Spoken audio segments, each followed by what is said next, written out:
Hello guys, তোমরা সবাই কেমন আছো? আশা করি ভালো আছো। আমরা সবাই মিলে যাচ্ছি গোপাল আনতে। তার মানে অনেক দিনই ইচ্ছা ছিল আমি একটা গোপাল কিনবো। তো চলো তোমাদের যেতে যেতে সব ভিডিওগুলো বলি। এখন আমরা আছি বড় রাস্তায়, মানে আমরা হেঁটেই যাচ্ছি, বেশি দূরে না। এই যে আমরা গোপালের দোকানে প্রায় পৌঁছেই গেছি। এবার দেখি কোন দোকানটা থেকে ভালো পাওয়া যায়। ওই আবার পিছনে ঘুরলো দুজন। এবার এই দোকানটায় আমরা এসে দেখি কেমন গোপাল আর কেমন দাম।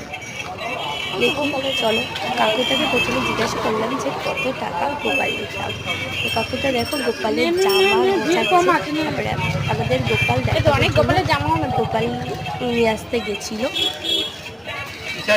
এই দেখো কত সুন্দর পুতুল। আমার তো বাজারে আসলেই পুতুলের কথা মনে পড়ে। দেখো কত দোকান আশেপাশে, সবাই মিলে বলছিল যে ওই দোকানটা দেখো। এই যে আমার একটা কুচি কিউট বান্ধবী, এবার কাকুটা যাচ্ছে গোপাল আনতে। তো চলো তোমাদের দেখাচ্ছি। দেখো দিদি দাঁড়িয়ে আছে এখানে। এই যে গোপালের এগুলো সেই সব।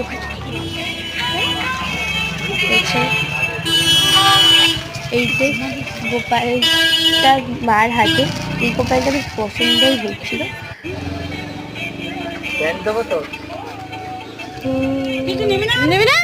দেখো কিনবা আগে চূড়া দেখি, চুল দাও আর চূড়া দেখি কিরম কি দাম।